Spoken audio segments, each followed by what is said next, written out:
Bon début de semaine, mesdames, messieurs, mes chers internautes de Sénégal 7, bonsoir et bienvenue encore ci seen plateau bi nga xam ne yéen a ko choisir muy cette soirée Big Taf et son équipe histoire de vous faire plaisir daan leen jox lépp li nga xam ne moom ngeen di soxla ci information politique, culturelle et sportive. Alors avec l'équipe de choc toujours li ngeen di soxla lañ leen di jox toujours comme d'habitude. toujours présent POC Passemane maa ngi lay nuyu. maa ngi lay fay Big Taf. yaa ngi ci jàmm. maa ngi sant yàlla alhamdulilah. macha allah léegi ci kanam ñu yaatal. incha allah alors ça fait plaisir daje naa moom itam elle est là madame sportive toujours présente aussi hier yaa ngi woon foofu ci stade Lat Dior bu Thiès naka nga def. maa ngi fi maa ngi lay fay bu baax merci beaucoup. félicitations à nous tous parce que nous sommes tous les Sénégalais. d'accord ak ci kanam ñu yaatal yow itam. incha allah alors je l'admire bien Weuz l'ambassadeur moom ñuy ñëwal ci actualité people Weuz.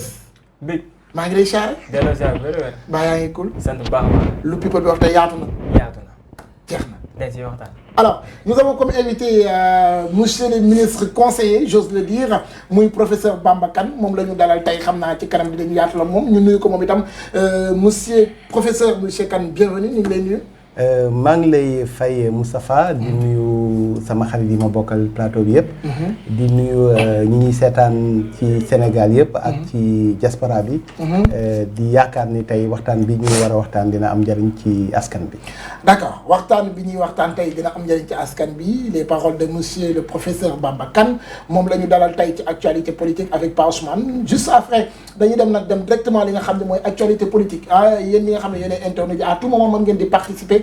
via les commentaires vous pouvez donner vos questions et inchallah Pa Ousmane wala ñun ñi ñëpp dinañ ci mën a bàyyi xel répondre leen waaye poser question yi itam si vous voulez bien c'est votre émission cette soirée c'est comme ça ça se passe ñu dem à la régie dem li nga xam ne moo di actualité politique et juste après on revient la régie.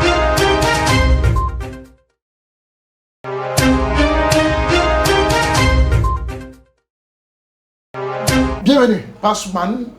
actualité politique. mu ngoog. tey lu ci gën a fës. li ci gën a fës dafa ne kenn mënu ko xoqatal kenn mënu ko xoñoñal. kenn mënu ko intimider. di la président Macky Sall kàddu yooyu ñu ngi ko yëkkati ca Paris. bi ñu ko ak ay militants. kàddu yooyu nag na mu ko waxee ca Paris dafa mel dafa retentir ci Sénégal ndax opposition bi daanaka ñëpp ñoo ko tontu. dooree ko ci Ousmane Sonko ne ci ay kàddoom yëg nañu ci ku ragal. ku mel ni Bougane Gueye Dany fàttali ko. Cheikh Ahmadou Bamba Khadim Rassoul ak la mu musoon a wax ci doole ku koy xëccu. ku mel ni Déthié Fall moom la mu ci teg mooy c'est pratiquement pitoyable ci taxawaayam ak kàddu yi mu yëkkati. naka tamit Abdoul Mbaye aussi ne le tigre n'a pas besoin de vanter sa tigritude mu ñuy fàttali wala Soyinka mi ko waxoon il bondit sous sa proie et la dévore. donc yooyu yëpp di ay xaxar yu bàyyi ko ci opposition bi jëmale ko ci moom tontu ko. moom président Macky Sall ne bu muy nekk ci opposition kenn mënu ko woon. rawatina tey nga xamante ni moo yor doole jeeg sañ-sañ bi. kàddu yooyu nag ñu bëri jàpp nañ ni du foofu lañ ko doon xaaree. mooy ne mënoon na def te mu daan def rek mooy ni luñ ko mën di wax mën a pàcc kon ne di liggéey. mais bu ko waxee li ñuy wax ni ku wax feeñ. donc lu mel noonu tey presse bi xëyee nañ ko. wax ci commentaire yi fu ne ni lu ñu mérite du dalal xel ndax mën naa wane ni boo moytul escalade verbale bi ñuy gis violence yi bàyyeekoo un peu partout ci entre leaders yi. dafa dem ba benn moment boo xam ne dafa mel dafa jéggi le champ politique. waaw di dugg ci benn registre boo xamante ni mën naa tiitloo képp kuy citoyen ndax président Macky Sall demee bay wax ci biir kàddoom sax gën a sori bay wax ni léegoo-léeg sax dañ lay pousse ba mën ngaa def loo xamante ni ëllëg da nga koy regretter. donc loolu yëpp ñu ñëw ci di wane xëy na tension bi am ci langue politique bi taxawaay dëgg bu ci amul xëy na mën na am leneen lu mu jur. loolu tey presse bi xëyee nañu ko du ñàkk xëy na ku ci nekk ci ñi nekk ci plateau bi daan ci joxe. est-ce que monsieur le président wax bu nekkul da doon fo rek pour faire peur à ses adversaires. ku toll ni président de la république. mënul foowee lu mel noonu. mais wax la rek bu génn. vous pensez pas. non dafa et puis est-ce que l'idéal n'est pas de prendre Macky Sall mais pas autant de prendre président de la république. yaa ngi nag di gën ma conforter ci sama gëm-gëm li ma ne dañoo war a tàggoog état parti. d'accord. parce que bu ñu tàggoon ak état parti di nga mën a xam. kii wax ni chef de l'état la du doon chef de parti. selon vous qui parle boole ñaar yi non man mën naa jàpp ni chef de parti la parce que ñu jàkkaarloo ay militants. donc c'est tout à fait normal. waaw mais xam nga ne loolu. maanaam le fait que mu mën a def distinguo boobu noonu beneen Sénégalais bi xëy na mënu ko wala ñeneen ñëpp mënuñu ko. moo tax ñu jàpp ni ci posture am bu mu nekk toujours rek posture d'homme d'état boobu dafa war a prévoir la. c'est-à-dire un président de la République même bu doon wax leneen mënul wax comme ni ñeneen ñi di waxee. te it koo xam te ne da ngay disposer force publique te cette force bi muy exercer elle est légitime et c'est encadré par la loi maanaam mënul def lu ko neex. bu fekkee ni armée lay wax bu fekkee police lay wax bu fekkee gendarmerie lay wax ay institutions yoo xam ne ñoom serviruñu nit la république la ñu servir. les institutions la ñu servir pas ñi incarner les institutions même bu fekkee ni sax mun ñu def dichotomie boobu noonu pour dire quoi pour dire li ngay wax nii que le président Macky Sall fi mu toll nii mënul wax lu ko neex mënul def lu ko neex. encore que ñu ngi ci contexte boo xamante ni maanaam ci ay fragilité lañ nekk ci local yi ñu jëm fragilité yi mooy lan tey gis nga opposition ni ñu wanee seen bopp nii amul benn confiance bu dox seen diggante njiit li fi ne li waroon mooy ci kàddoom comme ni mu ko defoon ci conseil des ministres bële. mooy bi violence yi amee woon fële ca Ziguinchor.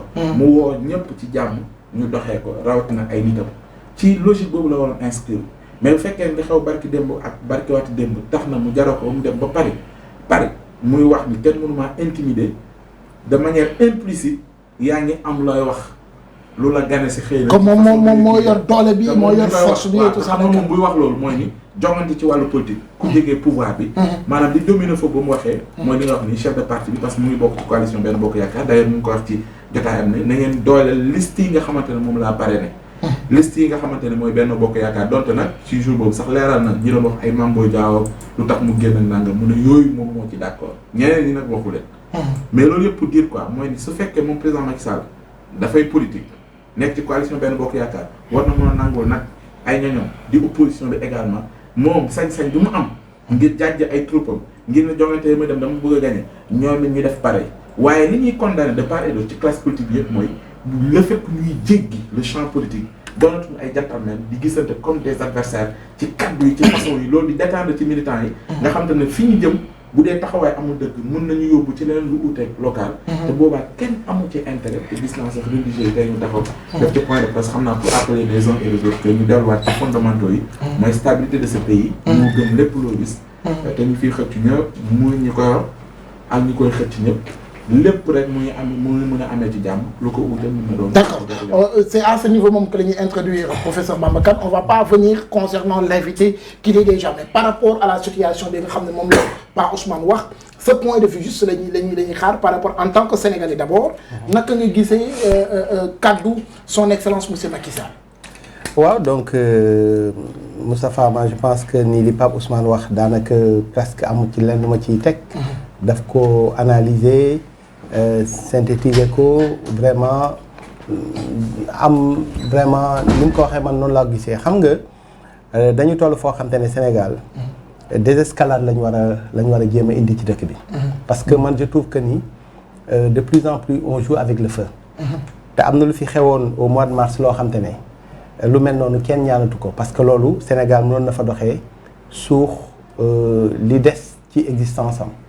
xëy na xel bu dellu si ak peut-être ñaan yi nga xam te ne nit ñu baax ñi ñaan nañ ko fi xëy na moo sauvé Sénégal man dama jàpp ne tolluñu foo xam te ne tey ku mel ni ki chef de l'État war na taxaw tëkku nit ñi ci ne doole ji man maa ko yore. xam nga loolu dafay doon loo xam te ne man bi ma ko déggee suma xarit la nag nekk Macky Sall dama ci xaw a am tuuti kersa. parce que dama jàpp ne doole ji institution bi moo ko yor. du moom moo ko yor. parce que moom bu nee ba may nekk opposition sax ragaluma leen asamaak fii ma toll nii. doole ji yëpp ma yore ko wax jooju dafa doy waar daal. parce que day mel ni moom deful distinguo bi entre l'institution qui est le président de la République ak nit ki mu nekk wala jàkkaarloo ak yeneen nit.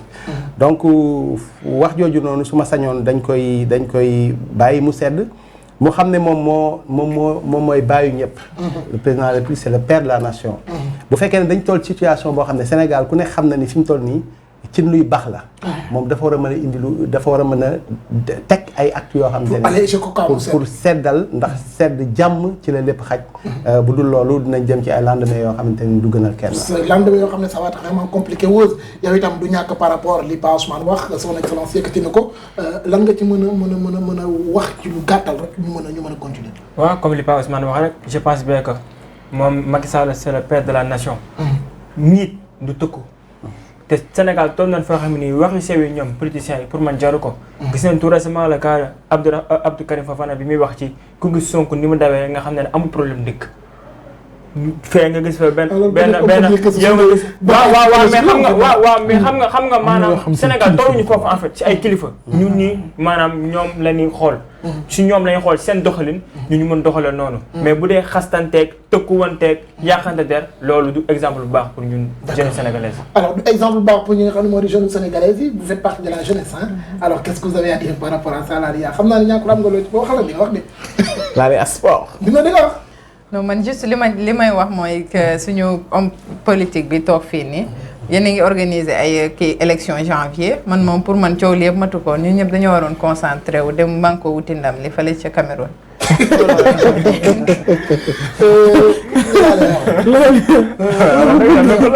non ku nekk ni lay yitteel rek ñun ndamalu ñu yitteel. kii nag dañ ko wax kii xam nga yow yaa ñu moom. ku ne ak li lay yitteel. waaye non defal naa kii moo ñu moom yow.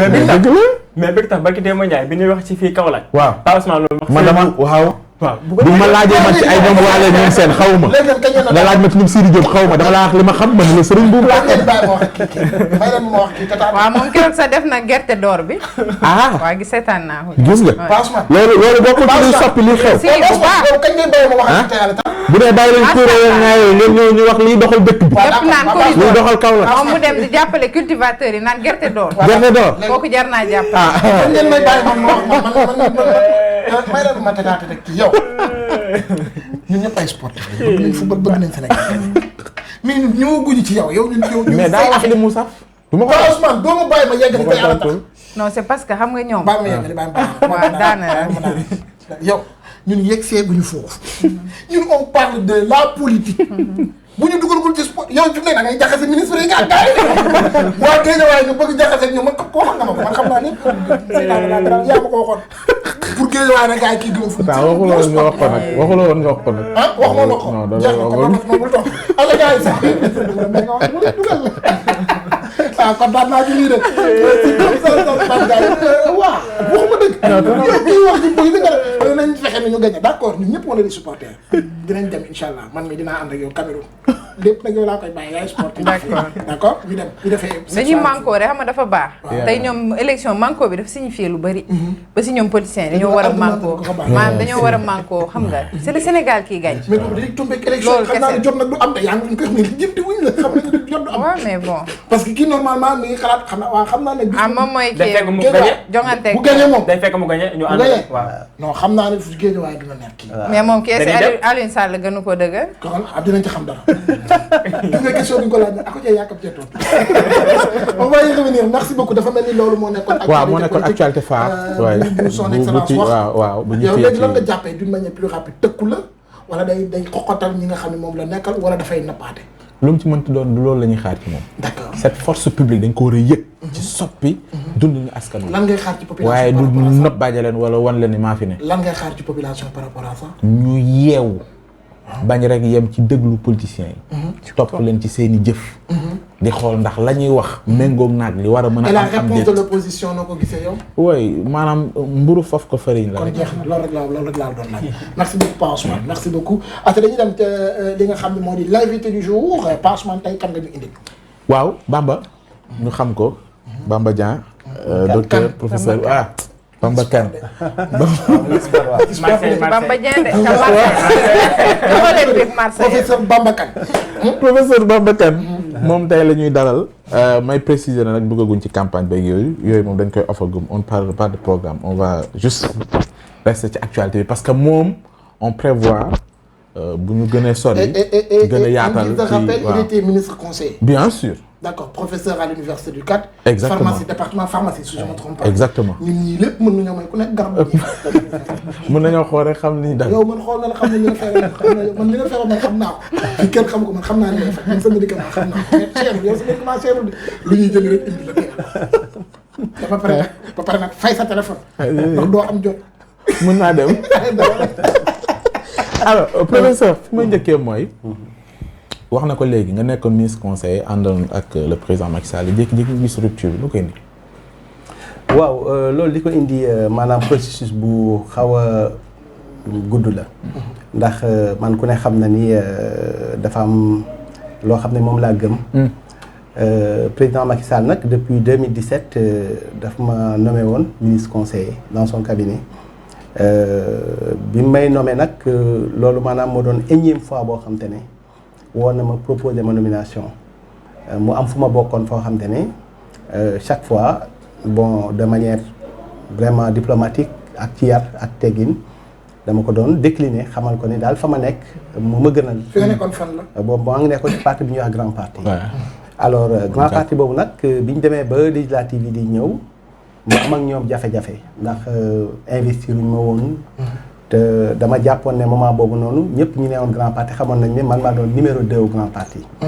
ma am ay juwaloo ak suma mag muy Malick Gakou daal di génn bàyyi bi ma bàyyee nag président relancé waat ma te bi ma ñëwaatee mu may relancé aussi dama xamal ni ma mënatuma ko jox alibi wu dafa am fu ma bokk te moom li mu bëgg mooy ci waxam gis na ni ndaw laa am naa xam-xam bu ndaw bu ma yàlla dénk mu woo ma ni ma dafa ma bëgg nga ñëw jàppale ma ñu defar Sénégal phrase bi ma wax nga xam te ne phrase boobu moo ma convaincre dafa ni ma Bamba s'il te plaît viens je te donne l'occasion de travailler pour ton pays ma nangul ko loolu ma ñëw nangul ko loolu mu def ma ci cabinet amoon tamit yéene yu bari ci man ma jàppale ko nag ci lu bari loo xam ne xam naa ko maanaam muy santé ak enseignement supérieur lu bari lu ma ci xalaat ma di ko wax lu bari bu koy jëfee itam moom nag bi ma nommé su ma xamoon ne su ma nommé danaa def ay at yoo xam te ne du ma weesu lu dul doon ministre conseiller xëy na dinaa ko jàppale ci neneen mais du ma nangu loolu ndax ministre conseiller dafa doon ministre Sénégal dafa diis ndax boo nekkee ministre nit ñi ministre la ñuy dégg xàmmewuñu ko am portefeuille ak ko amul portefeuille ku am budget ak ku ko amul ku am ay levier ak ku ko amul te ministre conseiller daanaka fonctionnaire nga rek au service du président de la République d'autant plus que man bi ñu ma nee ministre conseiller dama continuer samay activité à l'université ak à l'hôpital ba pare di jël que samay indemnité ministre rek laa doon jël parce que ñu bëri xamuñu ne kenn amul droit tey même boo nekkee au fonctionnaire ñu nommé le ministre nga amoon matricule ci fonction publique amoo droit amaat beneen matricule loolu du yoon kenn amul droit am ñaari salaire da ngay choisir benn man nag ma choisiroon sama salaire u professeur d'université di jël samay indemnité de ministre mu doonoon loo xam ne xaw koon am solo trop noonu mais yaakaar yi nag moom bëri woon nañ trop parce que bu ñu fàtte ne de 2017 à 2019 man kese maa doon ministre dans tout le département de Guédiawaye parce que après 2019 ci la nee na Fatoumata Tall ci la ñu donc nit ñi yaakaar bi netti woon ci man nit ñi di ñëw ku am soxla ci man lay ñëw ba nga xam te ne li ma fa doon am akas néew dama ko dolli ci la ma daan am daan ko sutuloo ak sama njaboot di ko jox nit ñi parce que man du ma delloo yaakaaru nit alors président à chaque fois mu am yéenewu jox ma leneen loo xam ne dinaa ko ci mën a jàppale ko ci askan bi mais li am ba am mooy chaque fois mu bëgg ko def rakkam muy Aliou Sall maanaam teg ci tànkam ne loolu du fi amee oui ndax man bi ñu ma nommé ministre conseil rek immédiatement moom daf ko xaw a metti parce que dafa gis ne bon peut-être que loolu sur le plan protocolaire dafa rëy daal maanaam mënoon nañ ma def benn DG wala yàlla xam na ni sax man bu ñu ma laajoon peut-être DG lañ may def mais moom dafa gis ne loolu dayoo la boo xam te ne moom jàpp na ni loolu ëpp na ci man nag jàpp naa ni Sénégal amul tey jii nii. mais pourquoi ça da ngeen am yéen ñaar foo leen jaar wala yéen ñaar benn marquage à la couleur boo ko teg wala dafa am da ngeen am ay antécédents c'est quoi le problème exactement. waaw loolu nag benn instant sax à chaque fois bu ma président daan def dara mu teg ci tànkam et tout réorganiser APR au niveau de Guédiawaye boo xoolee Guédiawaye biñ ma nommé rek Aliou Sall dafa réorganiser APR de telle sorte que organigramme APR. ba may démissionné Bamba Kane figuré wul fenn mës nga gis tey un leader politique boo xam te ne dem ba am benn dimension ministre nekk le seul ministre d'un département alors que organigramme parti APR yëpp amul fenn fu mu fa nekk te loolu jëfinu Aliou Sall la woon pour nësaxal ma néewal ma kàttan néewal ma doole parce que moom contrairement ak peut-être li ko président waxoon ñu ànd jàppalante liggéey pour lu jëmale Sénégal kanam jàppale président ci politique am moom depuis 2017 benn stratégie rek la doon mettre en place mooy Bamba moom warul am dara. lu tax bon xam nga nag loolu dinaa xaw a ci new tuuti mais explication bi ko mën a jox mooy xëy na tuuti am na tuuti complexe aussi. parce que boo xoolee man après du suba ngoon guddi ñëw naa ba tàyyi ci moom toog wax ak moom ne ko mais c'est quoi ton problème quoi.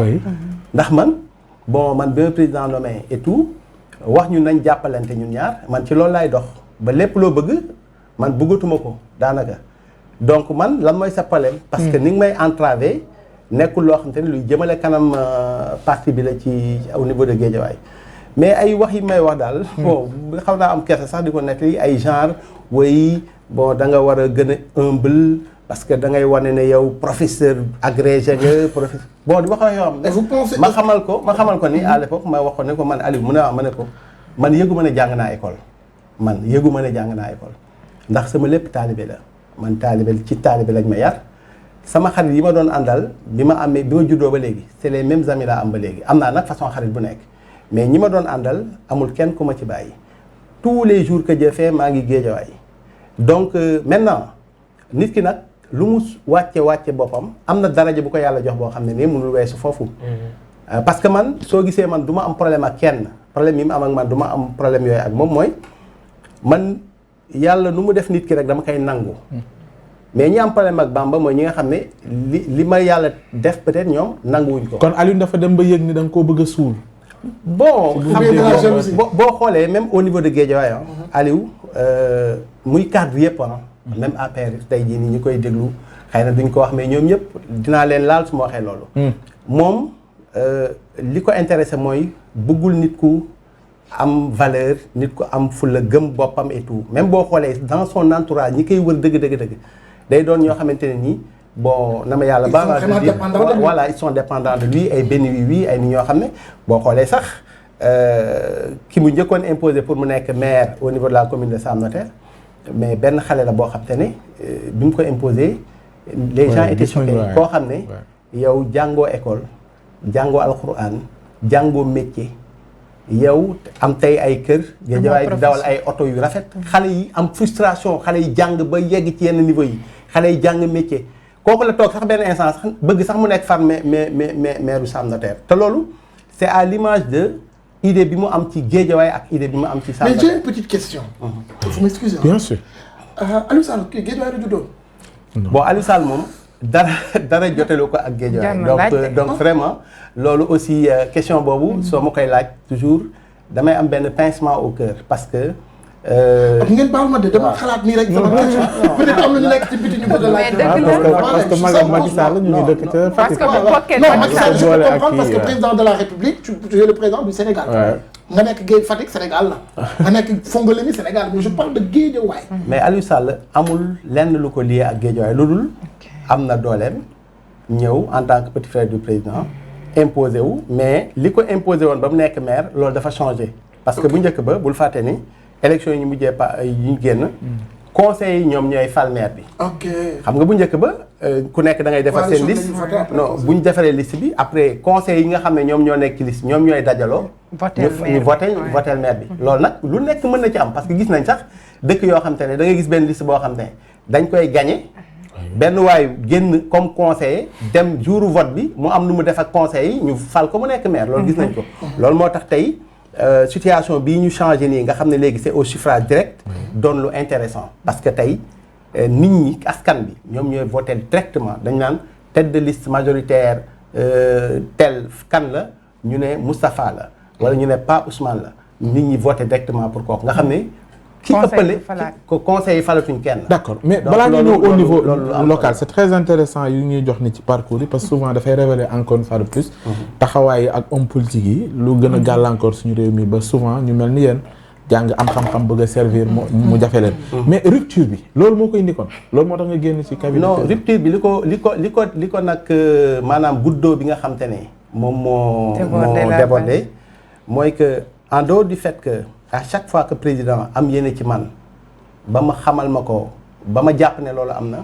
moom mu ëlbatiku jaar ci suuf dindi ko li ci mujjee mooy élection locale yi nii man ci ay sources yu wóor man maa waroon nekk candidat wu Benno Bokk Yaakaar ci commune Sam Notaire mais liñ ma koy wax yëpp ay voix yu autorisé wax ma ko ñi ma dendal ñëpp dama ne leen loolu moom du ko bàyyi mu jàll waaw léegi nag bi mu defee li muy def ba candidat bi mu njëkkoon a imposé jàllul mu imposé sama benn xarit boo xam ne bon pour xaw ñu jaxase yaakaar ne bu imposé kooku man par exemple dinaa am scrupule bàyyi mu sedd léegi nag comme kooku sama xarit la te man kooku dama diggante woon ak moom ne moom daf ma diggoon ne yow la ñu mën a tànn tey ci commune bi ma nangoo rangé wu sa ginnaaw moom bi mu yëgee loolu nag mu tànn waajooju noonu ma jàpp ne comme non voilà léegi voilà donc léegi man ci sama kàddu mënumaa des ci biir APR di xeex ak waa ji parce que li ma sédd dafa rëy donc non seulement il fallait ma dem deuxièmement dama gis ne président bu fekkente ne moom ak yéene bu mu mënti am amul fu lay yéene jooju noonu mu jëmmal rakkam ñàkk a wañ loxoom pour mu jëmmal ko donc benn instant man il fallait ma analyser situation boobu. kon yow ci sa cas rek yëg nga ni ci kon Alioune am na moment boo xam te ni peut-être président Macky Sall day am faiblesse si moom yu bëri yu muy bëgg day am. en tout cas daal man moom yëg naa ni lu bëree lu président bëgg a def moom da ciy teg loxoom maintenant au niveau de Guédiawaye maintenant li nga xam te ne nag moo am ba am mooy xam nga aussi nit da ngay logique tuuti man logique bi ma demee c'est une logique très élémentaire mooy président tànn na ay candidats am même bu fekkoonte ne officieusement man lañ tànnoon finalement après changé na ko moom bu tànnee ay candidats am ci localité yu nekk yow àndoo ci li mu def da nga war a jël ses responsabilités mooy lan mooy boroom kër bu nekkee ci biir këram ne man lii laa bëgg lii laa tànn def ko yow àndoo ci ak moom da ngay am ngoru lu mu metti nga génn këram ber sa kër même bu fekkonte ne am nga fay avantage ak loo fu mënti am nga gëm yàlla bàyyi ko ak moom dem nag def sa dem échanger ngeen ci bi nga demee ba gis ni tànnu la nga bëgg a marquer rupture bi est-ce que jot ngeen ci échanger non parce que gis nañ ca Paris tamit am na yu mu wax non ni am na ñoo xam ne xëy na bokkul ci ay choix mi njëkk waaye nangul na leen ki ngir bañ voix yi tasaaroo non man nag wax dëgg fa yàlla bi may génn wax dëgg yàlla échanger wuñ ci mais bi may génn aussi génnuma ci mer génnuma ci gedd wala yu mel noonu parce que tamit loolu processus la boo xam ne processus bu xawoon yàgg la parce que man même bi ñu nee ma da ngay nekk candidat wu Benno Bokk Yaakaar Assemblée nationale fan yooyu nelaw ma trop xam nga lu tax ndax nu may baatee campagne ci wetu Aliou Sall loolu lu ma doon poser problème la c'est-à-dire que tey waroon ànd ak Aliou Sall rek ñuy baat campagne biir Guédiawaye ñu ñuy laaj ay 400 000 fu ñu duggee et tout ça là kooku déjà benn problème la woon. laaj 400 000. waaw bon 400 000 moom la koy laaj. mooy suñu 400 000. waaw bon. loolu ñu ngi ciy bàyyi xel ba léegi. waaw maanaam ànd ak ku mel noonu. waaw non ba pare Pape Ousmane gis nga man dama ciy profité sax di leen baalu àq. ndax dafa am nit ñu bare ay junni nit yoo xam te ne chaque fois. dañ daan toog nit ñu ma jege nekk Sénégal nekk ci diaspora bi parce que fu nekk dem naa même 2019 présidentielle bi fu nekk dem naa fa baat campagne mais ñi ëpp ci nit ñi ànd ak man dañ naan ma ñun de Bamba wax dëgg yàlla xamuñu nu ñu lay def dinañ voté fi nga bokk mais ñun foofu neexuñu loolu daf daan bëri ba nga xam te ni mujj gi daf ma daan xaw a posé problème. laaj ngeen lu leen ci naqari. non parce que ñu bëree bëri ànduñu peut-être ci Sénégal actuellement ni muy doxee. ni ñuy doxalee Sénégal bi ngay nekk ci nguur gi est-ce que daan nga tenir discours bi. gis nga Moustapha. tey jii nii mën nga xool ci bande sonore yeeg bande audiovisuelle yëpp. day sax loolu dañ ma ko reproché. parce que man kenn mësuma gis fenn ma taxaw di xalamal di wax ne président lépp lu mu def baax na. gouvernement bi loolu d'ailleurs dañ ma ko reproché plusieurs fois. de telle sorte que dañ ma daan wax naan ma non tu n'es pas très politique. te loolu naa la ci sax dolli benn affaire loo xam ne bokk na ci problème yi ma am ak Aliou Sall mooy gis nga 2019. bi nga xamante ne histoire gaz pétrole bi coow li am na. et cetera mu ñu koy indil ay coow ba war ko waaj a dàq au niveau de la caisse de dépôt et tout. boo xoolee moment boobu noonu chaque jour dañ daan organiser moom dafa daan organiser ay manifestations au niveau de Guédiawaye ay manifestations de soutien gars yi génn naan du moom kërëb pax bu ñëwoon ñu dàq ko et tout man mosuma woon gis ci manifestation yooyu noonu. ba benn jour gisuma ci daf ma woo laaj ma quoi ne ma qu'est-ce qui se passe gisuma la et tout bon ma ne ko bon man dama am benn problème mooy man mënuma nekk ministre conseiller au président donc bokk ci gouvernement justice di déclencher benn processus may poser acte yoo xam ne day entraver justice bi te manifestation yi may gis quelque part forme de chantage la benn.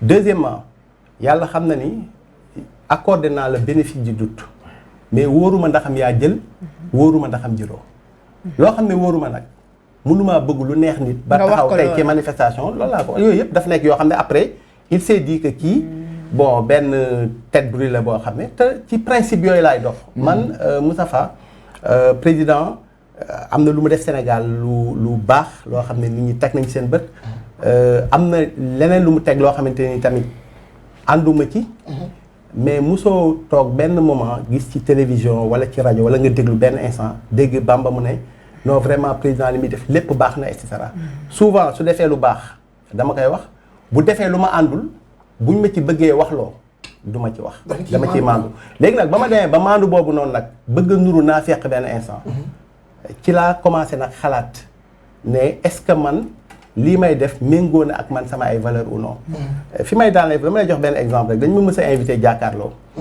bi ma ñëwee jàkkaarloo toog di wax ci Covid bi ñuy waxtaan ba fin bi journaliste bi laaj na affaire troisième mandat bon comme kilifa gi moom nee na bëggul kenn wax ci te ma nekk ci moom bëgguma ci wax mais journaliste bi acculé ma bon du journaliste sax buuba moo ma acculé keroog joxe naa réponse bu évasive boo xam ne bi ma ñibbisee sama kër sama doom sama taaw bu jigéen dafa ne ma papa ma ne ko mu ne ma musuma laa gis nga nekk situation bu gênante nii ñu lay laaj dara mu mel ne li nga xalaat dëgg munoo ko wax gis nga moment yooyu li ma lay wax nii c'est en 2000 yooyu yëpp day nekk après di germer sama bopp may xalaat ni man est-ce que réellement valeurs yi taxoon tey ma nekk ci fi ma nekk nii est-ce que valeurs yooyu noonu nekkoo ko di ko perdre maa ngi nekk est-ce que nekkuma di ko perdre te loolu dara jaraluma ko loolu nag yëpp bu dajaloo après da ngay gis ne benn instant li olof yi di wax ku am yàlla yàlla mooy buur ku ñàkk yàlla yàlla mooy buur loolu nag moo tax ma génn joxe li ma yoroon lépp mu xaw a metti trop nag mais jàpp naa ni yàlla caution yeeg yooyu noonu matal nga ko yow caution yooyu ñoom yaa ci mais yooyu sama yooyu parti bi nga xam te ne ñoom laay gërëm di leen sant bu baax a baax muy union citoyenne buntu bi dégg naa frustré yi rek ñoo voilà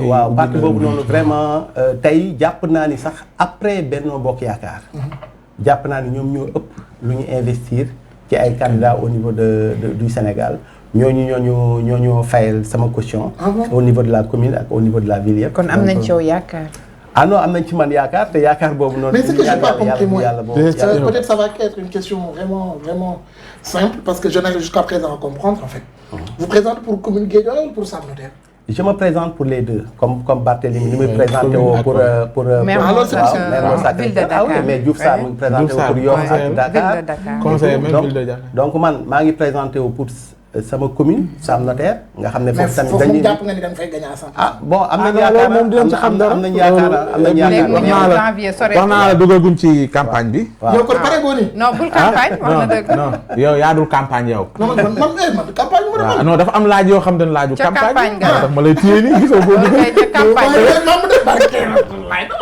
ak yaay nante non dama laa xam ne nante mais xoolal talal sa xel parce que moom dafay ñëwaat ci boobu fekk xoolal ñu armé ko mu préparé ñoom programme ak ñoom seen ak waaw yooyu waaw nga dëgg dañuy waaw ay yow foofu rek ne am lu ñu waaj yu rëy gis naa loolu politicien yëpp waaw exactement du ma ci sori nag waaw doo ci sori waaw loolu je suis le gars yi non copie collègue daa bëri exactement mais jàpp nga ni sànq yaa nga wax ay boo ànd ak moom 400 000 rek nangam da nga jàpp ñu yëpp dafa nar a déteindre ci non bon loolu peut-être que c'est un peu en blaguant que je le dis mais en plus en même temps. ah non loolu kay du blague loolu kay dañ ko soxla non mooy Guédiawaye moom foo romb moom wax dëgg yàlla moom fu mu romb gars yi laaj ko 400 000 ah. donc bon xaw ma sax xam nga man bon benn instant sax comprendre mu woon ah c'est cette histoire. non dañoo jël somme bi xaaj ko. waaw dégg naa ko 16 millions d'habitants yi. ku ne 400 000. non kon léegi loolu bari na parce que habitants yi yokk na xanaa ko 350 wala 300 man de soxla naa 400 000 suñu tool yi moom. ah man mii de waaw moom moom bu ñu ma ko joxoon dina baax ci sama campagne.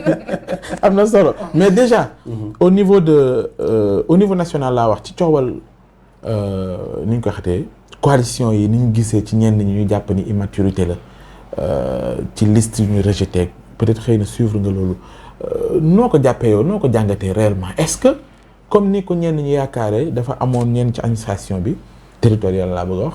ñu amoon benn waaw maanaam dañu bëggoon éliminer ñenn ñi sur la base de loo xamante ni dëggul ba ñu jàpp ni ñoom dañoo faral benn bokk yaakaar ak yooyu parce que gis ñu benn ci liste benn bokk yaakaar yi ñu rejeté cette question là yow noo ko. waaw non mais xam nga loolu moom wax naa ko sax ci benn plateau bu ma nekkoon semaine dernière. parce que gis nga boo xamoon tey ren ni confectionner dossier wu candidature yi boo xamoon ni mu méttee c'est extraordinaire parce que xam nga tey jii nii liste bu nekk di nga am par exemple plus de 40 candidats yoo xamante ne nii maanaam ñi ngay def sa liste majoritaire proportionnelle say titulaire ak say suppléant boo nekkee commune da ngay am ay liste titulaire am liste suppléant nga dem ville am liste titulaire am liste suppléant bu dee commune la par exemple am nga ñaari liste yoo war a defar proportionnel ak majoritaire bu ci nekk ay suppléant ak en respectant parité bi également. respecter parité bi gis nga nit ñooñu ñi ñuy bëri nit ku ci nekk non seulement war na la jox pièce d'identité nga photocopier ko légaliser ko nit ku nekk war na def benn déclaration individuelle de candidature boo xam ne moom daf koy signer boppam. déclaration boobu noonu par exemple non seulement nit ki turam da ciy nekk turu yaayam nekk ci ak turu papaam ak profession te tey carte d'identité yu bees yi par exemple tey amul turu yaay amul turu papa donc yow tu te retrouves avec presque 500 personnes yoo xam te ne non seulement da ngay jël seen carte d'identité photocopier ko légaliser ko war leen a woo benn xam seen turu yaay ak seen turu papa yóbbu déclaration yi ñu signé ko donc mu am lourdeur boo xam ne man dès le départ j'ai dit dès le départ ñi ma xam ñëpp da xam nañ ne nee naa c'est sûr que ni dina am ay forclusion yu bëree bëri ndax dossier bi dafa lourd mais forclusion yooyu li ma koy xaar mënuma comprendre sur plus de 550 communes yu nekk Sénégal mais ñi forclos doon képp ci waa opposition Benno Bokk Yaakaar amul fenn fuñ forclos loolu ku nekk. mais est-ce qu'on peut pas dire que c'était pas préparé dès le début. waaw non mais li am baam mooy probabilité boobu noonu mënul am quoi. c'est-à-dire que à la limite sax. dina am quand même benn wala ñaar fenn foo xam ne loolu laay wax keroog fu ma nekkoon ma ne.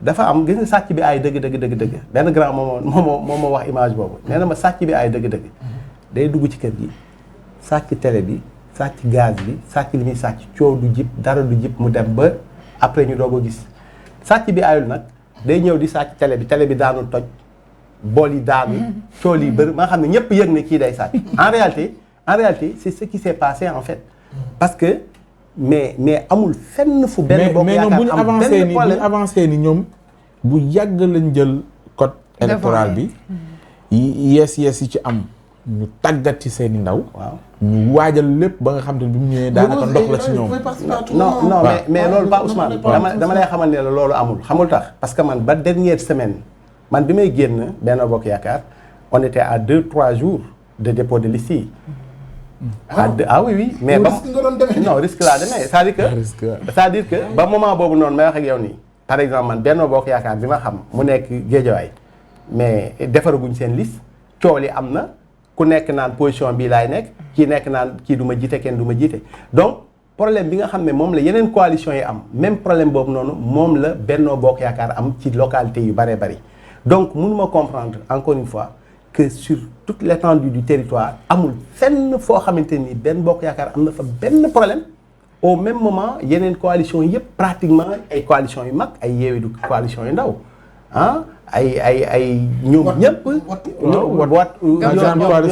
ñoom wàllu ñoom ñëpp ku ci nekk am ay presque ñu forclos fépp mais loolu aussi benn instant jàpp naa ni baaxul te li ma gëm mooy xam nga élection surtout élection yu mel ne élection locale yi nii moment la boo xam te ne nii moment de respiration démocratique la c'est-à-dire que dañu war a au contraire favoriser nit ñi bokk su ko defee même boo xoolee amul presque indépendant parce que indépendant yi ñu ngi leen doon laaj ay parrainage lañ leen doon laaj nga xam ne ku ci risqué woon man benn instant xalaat naa ko mais boo demoon comme indépendant indi say parrainage soo moytul ni ñu def parrainage présidentiel lañ lay def dañuy xool wàññil la ba benn instant ñu ne la yow mënuloo bokk te warul mun a demee noonu boo xoolee ci dëkk yu bëree bëri élection yu mel ne élection locale affaire localité la nit ñi ñu xam moo représentatif tey même président moom li mu wax Paris nii moom la peut-être waroon teel a wax dès le départ seetaan génn ci de telle sorte que bu ñu génnee ci jour yi mu xam kan moo représenté quoi ak fan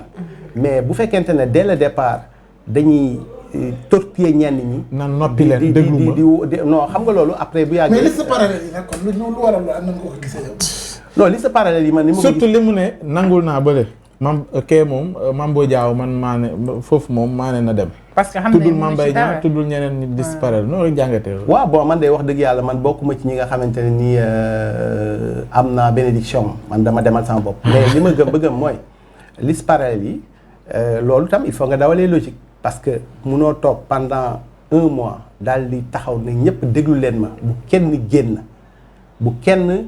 njëkk a génn naan candidat laa fii wala candidat laa fële man maay désigner candidat yi faites-moi confiance xam nga loolu la ñu wax à Kaffrine donc loolu boo ko waxee ba pare nga désigner say candidat am ñoo xam ne dañoo fippu ñoom génn taxaw jàkkaarloo ak say candidat nga ëlbatikuwaat naan non ñi fippu maa leen wax nañ fippu xam nga bu yàggee du am cohérence quoi li ma gëm mooy liste indépendant yi ñi indépendant ñëpp benn instant dañuy guddal jël quoi nit boo nekkee fenn nekk ci kër goo xam ne boroom kër gi li muy def àndoo ci da ngay am ngoru génn boo bokkee fenn da nga koy défendre dignement boo fa gisatul sa bopp nga génn demal sa bopp man noonu laa ko gisee après nag bon am na ñoo xam ne lañ ko gisee peut-être que ñoom dañuy xaar ñu dàq leen peut-être ñu gën a mën a victimiser wu wala yu mel noonu wala boog waaw bon xëy na aussi moom comme ni mu ko waxee xëy na am ñoo xam ne daf leen dee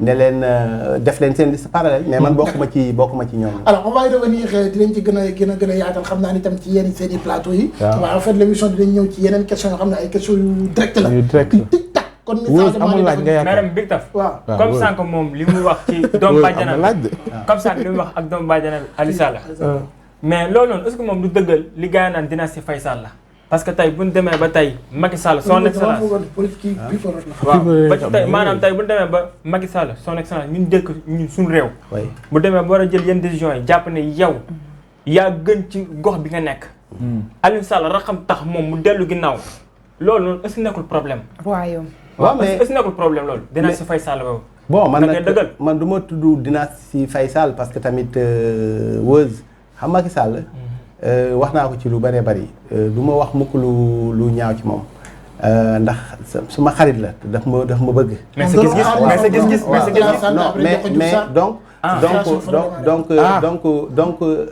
donc man ni ma ko gisee daal mooy. dañu toll foo xam ne Sénégal man remarque bi ma def. mooy dañuy jëm ci benn dérive boo xam ne bu ma xaw a tiital la mooy Sénégal de plus en plus boo xoolee nit ñi am xam-xam nit ñi am.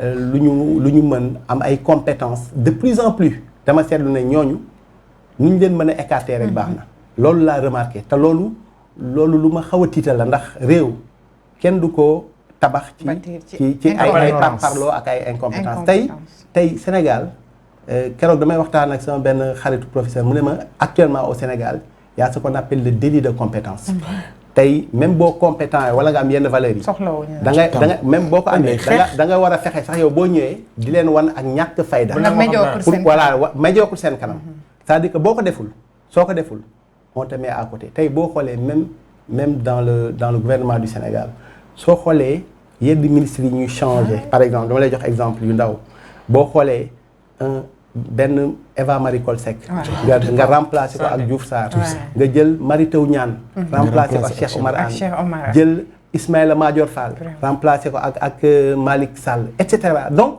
dañu dem ba nga xam ne léegi de plus en plus non léegi nit ñi nga xam te ne am na lu ñu tekki tuuti ñooñu dafa mel ne dañuy gêner un peu les politiciens réew nag bu ñu demee mais ñoo war a fépp nag. waaw mais nag fépp bi xam seen bopp yi taxaw ngir réew mi. mais nag c'est-à-dire léegoo-léeg ñoom it dañu mel ni daal. dañoo nangu diri ñu ànd ci diri bi. nangu ko bu ñu fipp boobu moom laa def. waaw ci xam-xam waaw fipp ci xam-xam. maanaam tuddee ko coalition intellectuelle. wala sax xam nga boo defee loolu sax da ngay kii mais. non mais am na ñoo xam ne comme li mu wax ay Mary Teuw Niane ñooñu dañoo war a ne ci gouvernement bi. ay Eva Marie Coll Seck. mais fipp boobu nga wax noonu.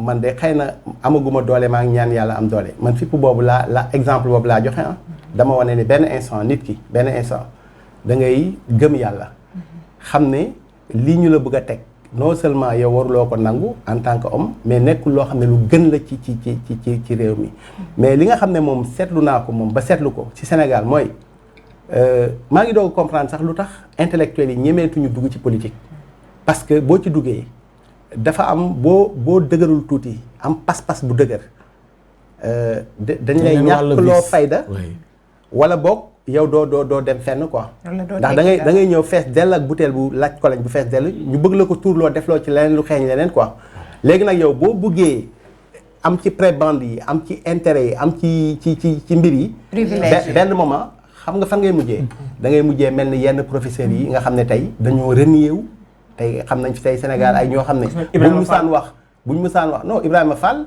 c'est un homme de valeur mais tey gis nañ fi ay ñoo xam te ne ay grands intellectuels yoo xam ne bañ duggee ci gouvernement bi leneen ñëpp xeeb dañ leen xeeb en fait parce que lañ daan wax nit ñi naw leen ci et tout bañ fa duggee dañ ko renier complètement consolidante ak décordante mu dugal benn laataa nga def benn rek ci li muy wax nii quoi mooy ni li nga ni da nga gis Aliou Sall mu dooleel koo xamante ne xamal ñu ko xam-xam ak yooyu yëpp mu amee lu ne waaw nga tudd ci suuf kon tey buñ koy évaluer ci local yi ñu jëm dinañ ko laaj parti boobu aussi mbiru suuf da nga njort ni def ci non mais pas Ousmane tey jii nii li gën a metti waa Géejawaay te loolu xam naa fi ñëwaat ci sama programme mais bokk na ci caxat bi nga xam te ne moom lañ caxatee suufu Géejawaay tey Géejawaay ku ne xam na littoralu Géejawaay gis nga Géejawaay amul or amul pétrole amul dara Géejawaay amul sax foo xam ne nit ñi dañ fay mën di liggéeyee di fa sutulu toog seen Géejawaay dortoir la en fait nit ñi bu ñu xëyee ñi bëgg am dara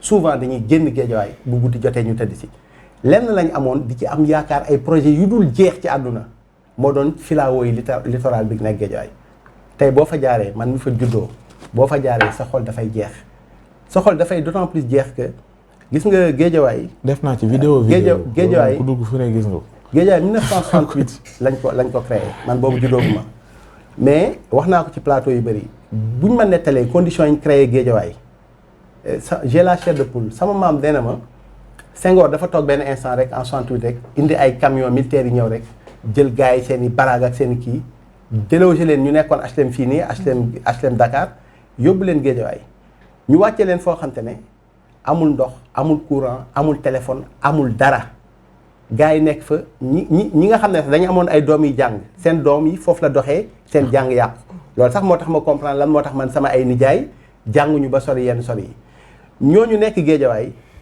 amuñu sax transport bu leen di yóbbu Dakar dégg naa ay siyaan lañ doon naan amuñu woon ndox bu ñuy naan. ndox non amuñu woon sax teen bi ñuy doog a ñëw bi ñu leen fa wàccee le lendemain ay siyaan lañ doon dem di si naan siyaan ay genre.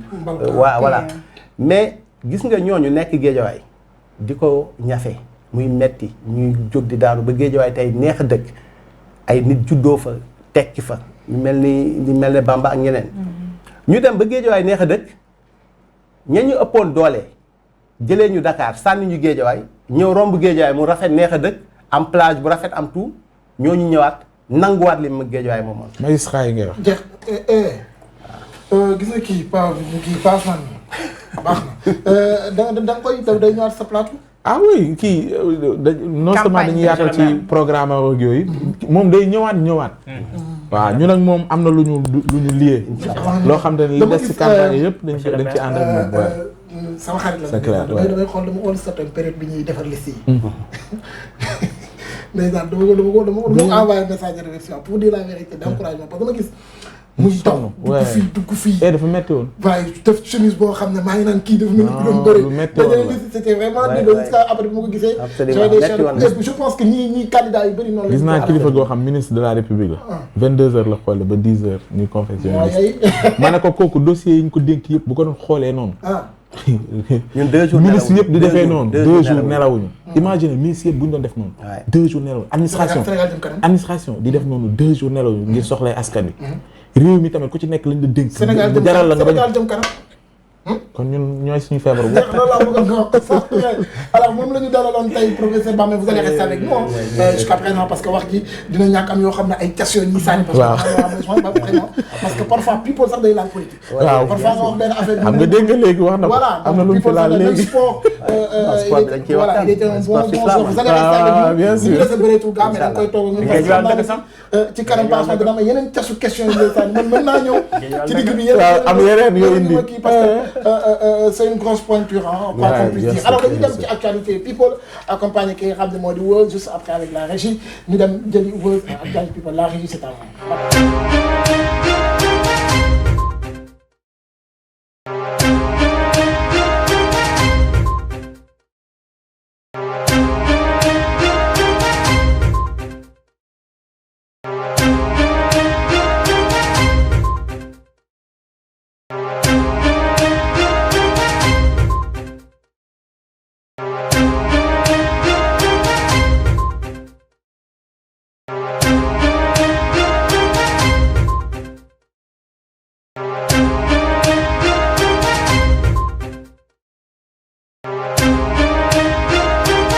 Merci beaucoup kooku Yaas la moo nekk au niveau de la régie le capitaine de l'équipe Bundesliga donc dont je suis le coach et l'attaquant parce que quand lu mu ndaw noo damay dugal man je suis toujours au bon attaque. Actualité people avec Weuz l'ambassadeur qu'est-ce qui est nouveau dans notre pays comme people.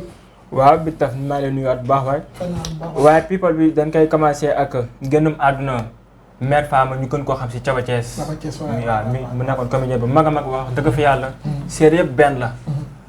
ku baax la aar bi mosu see def loo xam ne nii maanaam mën nañ ko si sikkale au contraire sax dañ doon gis yenn scènes yoo xam ne nii jigéen da nga doon def ay sorties di ñaawlu loolu di wax ne jigéen comportement am nii la kon nee la kon tey bu ko yàlla jëlee dañ koy ñaanal bu baax a baax suuf to ba oyof si kawam. D'accord de par ma voix Sénégal 7 ñi ngi présenter suñu condoléances à l'égard de sa famille et au Sénégal pourquoi pas. Allez. bu si topp bi nag mooy album Thiapathioly Youssou Ndour le roi du mbalax. album moo tudd Mbalax moom. album moo tudd Mbalax mu génnee ko 12 novembre bii nii. album bu riche. macha allah mu nekk 12 titres. waaw mu nekk 12 titres yoo xam ne nii melomaan ñi ko déglu. ñëpp nee na neex na. waaye man personnellement bi si dàq melomaan ñi ko déglu. Allahu akbar melomaan ñi ko déglu ay Weuz yaa mën a soppeeku. melomaan ñi ko déglu. xam nga avant émission ak pendant Pape Ousmane bokkul. non dafa mel ne non man moom damay baax. madame Ndiaye ak monsieur Ngom ñoo la comme professeur Babacar mu nekkoon affaire génn. damay bàyyi. loolu yaa man plateau bi tey laa mu ci toog. loolu yaa seede ma wax naa damaa seede quoi Yaas. yaa ngi ñoom Abdourahmane ak yooyu noonu su ko defee damay déggante ak madame Ndiaye ak Papa Ngagne ñëpp man damay bàyyi plateau. balaa ngaa bàyyi kay ndax dañ may tiiñal te dañ may yàq sama der. léegi melomaa yi nee na soo album bi neex na trop. bi tam ma wax waa léegi ñu war a bi tam la wax yow waaw la wax si album bi yow sànq wax leen de tamit bàyyi sama bouteille waaw mais maanaam bi marqué ñëpp mooy bi mu dijee Thione Seck ñi nga xam ne magam la léppam la tout à fait mu way ko di ko rendre hommage tuddee ko Ballago nu may Yatma te instant sax moo nekk numéro 1 bi sur YouTube boo demee am na plus de 488 000 vues ñëpp rafetlu ko mu way si Papa Thione way bu neex waaye li suñu ñi mu rendre hommage ci album bi dafa bari parce que man son Papa Thione bi rek maa ngi ciy dégg Alaaji Faye son bi mu defoon jëf jël mooy sama xalaatu àdduna waaw waaw ñi ngi si dégg macha allah son yi bari trop am na si tamit son boo xam ne nii mi ngi ci rendre hommage fa Ibra Kassé mii di bàyyi si ñoom Alioune Kassé Ndeye Kassé waa Estar Band Youssou Ndour ku ne xam ne tamit jaar na ci ay loxo. daan nga dem boîte Miami mais Medina laa juddoo Cité Police. xamoon town bu ko xam naa na. Medina laa juddoo Cité Police Malick Sy. waaw Malick Sy bi. baali nga fu ne fa laa juddoo. Ibra Kassé si boppam sëtam sama xarit la. Jata maa ngi koy nuyu bu baax a baax. waa gis nañ mi ngi si rendre hommage waaye tamit am na benn son bi tamit mooy fay bor bi. déggoo si Rakaju Pape Diouf.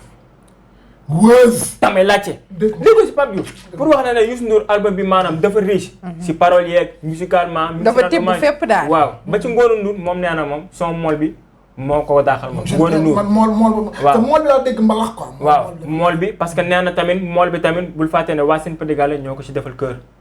waaw lu si mel ni mool bi ak Balago ak zéro déchet. waaye ba ci zéro déchet boobu tamit Youssou Ndour mu ngi ci politique. waaw parce que nee na moom wax la mën way la mën. waaye gouvernement bi nañ génne budget defar réew mi. moom wax la mën.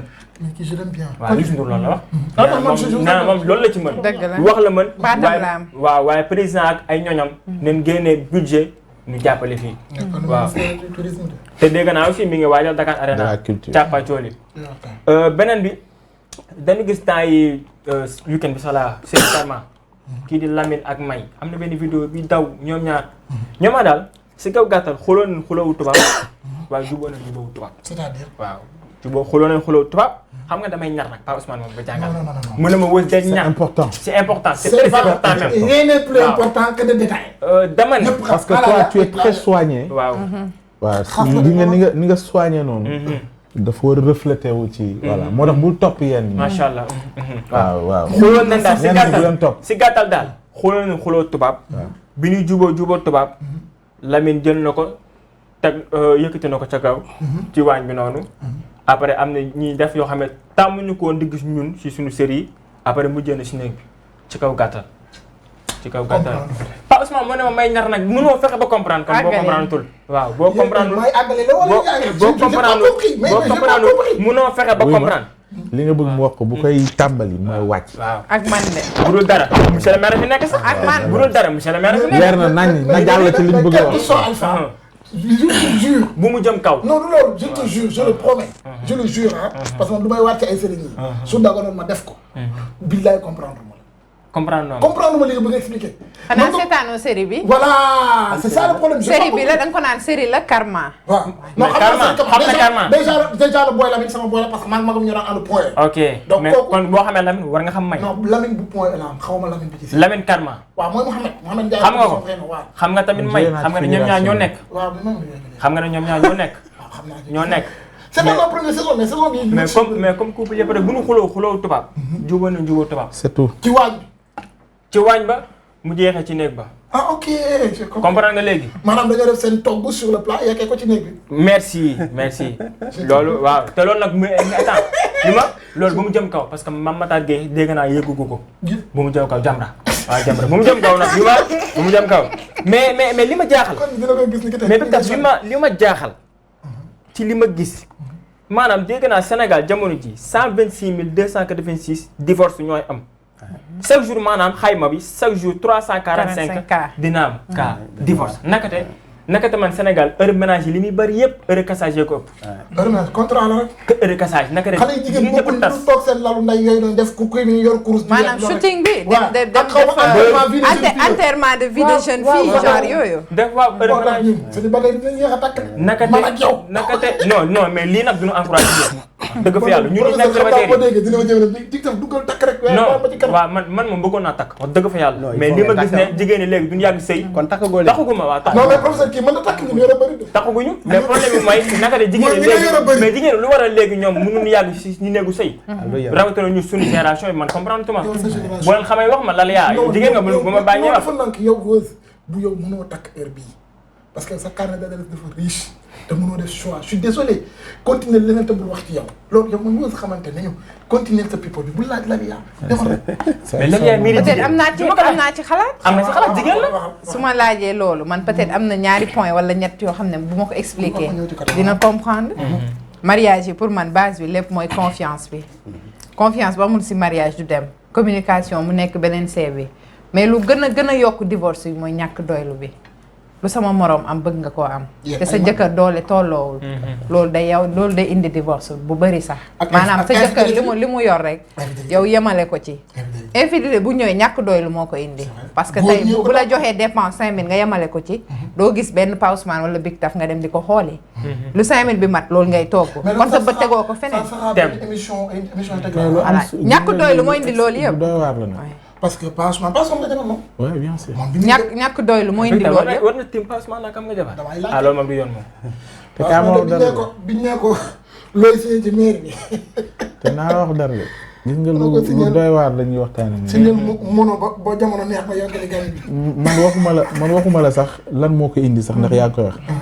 mais ni mu amee. conséquences yi. am na ñu ci am doom. divorcé avec des enfants. et puis jigéen ñi nga xam te ne mujj nañu sax divorce. allez voir sax après. absolument c'est-à-dire gis nga loolu. ba pare nga xool boo ko méngalee man je vais plus loin xoolal léegi doom yi ñuy am. ñun suñuy comparer suñu bopp ak suñu papa yi li ñu mënoon. ba nga xamante ne dem nañ ba yàlla may ñu ci ëpp ci ñoom màgget nañu. ñu ci bëri suñu génération mën nañ ko ñàkk. ñun buñ koy ñàkk suñu doom fan lañ jëm. man dem naa benn moment bi réew mi jaxasoo ci yéen ñi dama dem ba ni nañu xoolaat Sénégalais yi ñu produire.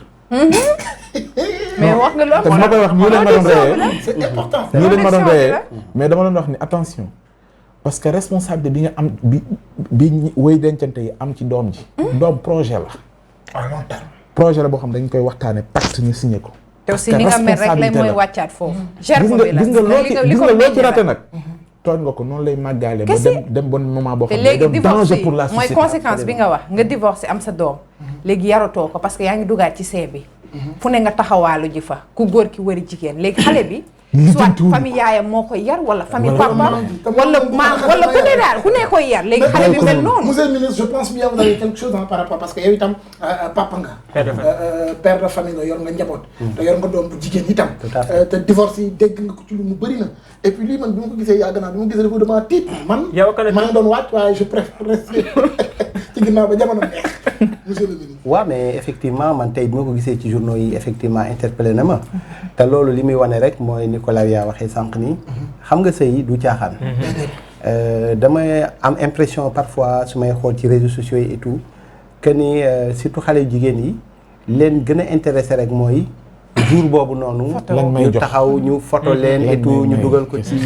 waaw bon alors que en réalité mariage du caaxaan. te mariage nekk loo xam ne boo ci dugg bànneex kese nga ci dund ba nga ci war a dund ba ngay dee non. bànneex bi lu tuuti la après nag da ngeen di confronté wu ak ay obstacle ak ay épreuves yoo xamante ne nii ngor moom moo fay des loolu nag dafa mel ne xale yi ñoom xamuñu ko te vraiment c'est dommage bon ma leen di dellu rek di leen ñaax leen xamal ni àdduna moom amul leen loo xamante ne nii dafay dëkk ci tey suñu yaay yi nga xam ne ñoo ñu jur bu ñu la nettalee fi ñu jaar ci seen sëy xale yi nii 10e bi sax ñoom du ñu nangu loolu. donc nañu gën a delloo ci xel yi daal. lan moo la dese waat. waaw fi ñu tëjee mooy kaawu Simon rappeur. waaw Simon dégg naa instant yi wax dëgg fa yàlla dafa waaw daa tawat torop ci fa mu nekk. waaw dafa tawat torop ba tax na gars yi ñi ngi ñaan daal ñu bàyyi ko mu génn faju ba ci tey am na émission bi ma invité 10 problème mi may xamal ne carrément sax Simon même bu du prison moom dafa am feebar bu xam ne yàgg na ci moom. te aussi maanaam. gëmul ne Simon ñeme na loolu prison. yàlla nañ ci dégg waaw ñeme ko kaw soo ak suñu kàddu ñëpp ñi ñaan rek dañuy ñaan rek. waaw ñi fa nekk ñëpp yàlla na yàlla def ñu génn fa parce que dund bu metti moo fa nekk. baaxul yàlla pas Simon seulement bien vrai que moo nekk situation bu ñu yëg. situation xam nga xalaat rek ñu ne la fi waroon def 4000. mu ngi ci 10 000 et quelque rek. donc voilà donc. xalaat loolu rek ci li ñu yëg nii ci ñi ñu yëg sax ni ñu ngi dund lu metti ci ak seen maladie ci ñi ñu yëg muy Simon bien vrai que c'est une célébrité. moo tax mais ñi ñaan yàlla ñi fa nekk ñëpp yàlla génn leen fa. et puis moom ñu xool état de santé bu ñu ko mënee isolé. si possible ñu génne ko. ça dépendra de la justice sénégalaise. moom ak kilifa yëpp ak ñëpp ah. d'accord loolu moom. waaw loolu la indi woon tey ci. nga ne album Youssou Ndour bi neex na yow. torop. ba yóbbu torop surtout Papa Thione bi dafa dawloo sama yaram. yow waaw parce que si biir waay bi. maintenant lu tax mu maanaam mu metti ñu daf ñoo bett. c'est vrai. mais lu gën a taw yaram mooy fi mu waxee ko maanaam kon jaaga bàyyi waal yi. loolu dafa garaaw si coow li ñu wax Youssou Ndour waal yi non day wane ne waal doomam la. waaye tamit ñu non Youssou Ndour coow lay fi nekk rek. mais moom Papa Thione Youssou Ndour dafa mës a nawloo Thione. Youssou Ndour dafa mës a bëgg Papa Thione. elle pleure yow. man deretam laa bëgg ko xam-xam ne dama ko bëgg. ñun dañ ko bëgg mais Papa Thione dafa nekk dafa nekk nit bu dëggu. day wax mais Youssou Ndour daf ko nawloo. gis nga Bercy ba Papa Thione moom wax ci télé mu ne lu ñu waxante woon maanaam si cachet Youssou Ndour da koo doublé. macha allah fay ko. macha allah te mi nga xamante tamit Youssou Ndour Papa Thione moo ko ñëkk jox micro Sorano. macha allah pour wax la maanaam ñoom ñaar bu weesoo affaire yi. dañu nawlante. mais une légende n'est jamais partie. absolument une légende demeure. di ñaanal waale tamit doom ji. Papa Thione ba léegi dem na gaa waaye ay affaire am a ngi fi ay œuvre am Papa Thione toujours ay wayam dafay des quoi. waaye bu dégleewul yaay tawul du waay fu mu nekk yàlla na ko gënal fi. amiin yàlla je vais pas te donner la parole parce que sinon rek da ngay yàq. d'accord voilà dama lay bàyyi rek parce que xam naa ni nga mel ci famille boobu moom. tu risques de ne pas continuer l'information. ça c'est sûr. xaaral ma bàyyi la ma suuf naanam ndoxam. day jooy. Papa Thione daan naa jooy. non na jeex de naanam dama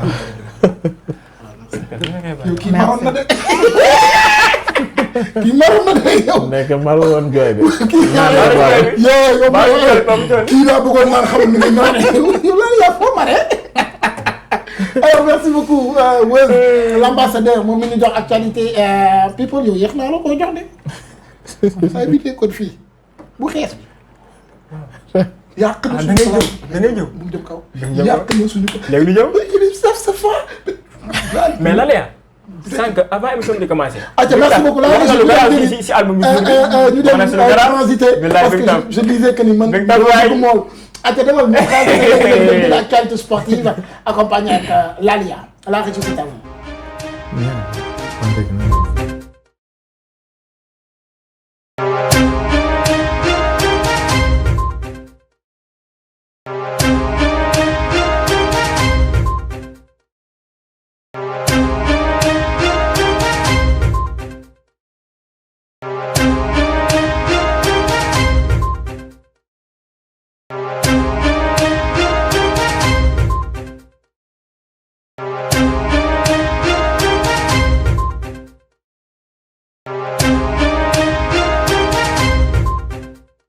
Merci beaucoup, amis chers internautes de Sénégal 7. On est de retour sur ce plateau. N'oubliez pas que c'est votre émission cette soirée. Big Taf et compagnie, toujours de l'Endor Ligan Sorla. Et on est là pour joindre l'utile à l'agréable. Et n'oubliez pas, nous avions comme invité qui est le professeur. Monsieur le maire. Ah, doy laaj. Aliou Cissé yal na jaamam yàgg. waaw yal na yàlla seddal fa mu toog. waaw Aliou Cissé.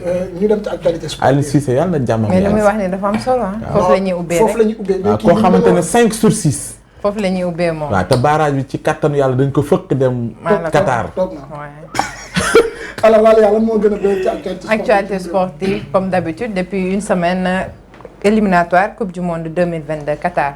ñu amaloon suñu 6e match bi démb fële ci stade de Lat Dior de Thiès Congo Sénégal ñu am gis ni match boo xamante ne match bu neex la tamit amateurs yi kontaan nañu parce que match bi démb on a vu du jeu sans Sadio Mané sans Cheikhou Kouyaté gis nañ jeu bu extraordinaire bi booy yi proposé woon démb ku ci mel ni Nampalys Mendy def na un excellent match Saliou Ciss def na un excellent match Saliou Ciss baalu àq de baalu àq continue Krépin Diatta aussi démb moo nekkoon électron libre ci match bi moom moo def moom mooy récupérer moom mooy passe Ismaïla Sarr le grand Ismaïla Sarr comme d'habitude l'attaquant de Watford mi ngi toj macha allah booy boobu yal na jàmmam yàgg daal mais mi ngi def lu extraordinaire fële ca Angleterre démb aussi mu prouvé ko gis nañ loolu peut-être nag absence Sadio Mané bi moo ko waral ñoom ñëpp ñu ku nekk daal di libéré wu daal di joué nii ñu bàyyi mu glissé moo tax match bi on peut vraiment oui parce que am nañ effectif boo xamante ni on a poste bu ne daanaka am nañ fa doublure mais nos deux petits jours là les Marseillais non démb def nañ nga dem surtout Pape Gueye kooku nga xamante ni démb lay soog a intégré tanière bi mu daal di ñëw ñu teg ko remplaçant moo jël suñu numéro 7 bi bu Henri Camara moom moo ko sol Abdou Moussa Sow bi waaye moom moo ko sol léegi mu dem ba mu duggee nag def na match moom tamit vraiment man booy li ma neex ci ñoom mooy enflammé wuñu quand même ils ont envie parce que ñëpp xaar ku si mel ni Bouna Sarr du ñu wax ci moom parce que peut-être du siiw wala du dugal bi mais am na match yu mi ngi apporté lu bëree bëri équipe bi parce que mi ngi def ay centre mi ngi dafa mën emplacement fi muy taxawaat bal bi balaa moo ñëw da nga ko fay fekk xam nga loolu c'est très important loolu yëpp Aliou Cissé moo def kii boobu parce que ñëpp newoon nañ lu tax Bouna di ñëw joué wul Bayern bëgguma discours boobu xam nga joué wul Bayern ak Nampalys Mendy joué wul Leicester day toog ba mais démb parfois vous dagg ma nit dina nekk club am du def dara mais bu ñëwee fii rage de vaincre bi ñuy am envie mais ñoo ëpp jom ñëpp parce que ñëpp dañ leen di xaar ku ci mel ni Pape Abdou Cissé ñu gis ni match contre Togo bi toog na 2 ans joué wul mu dem contre Togo mu am faux pas mais loolu day dal défenseur bu nekk ndax bii contre son camp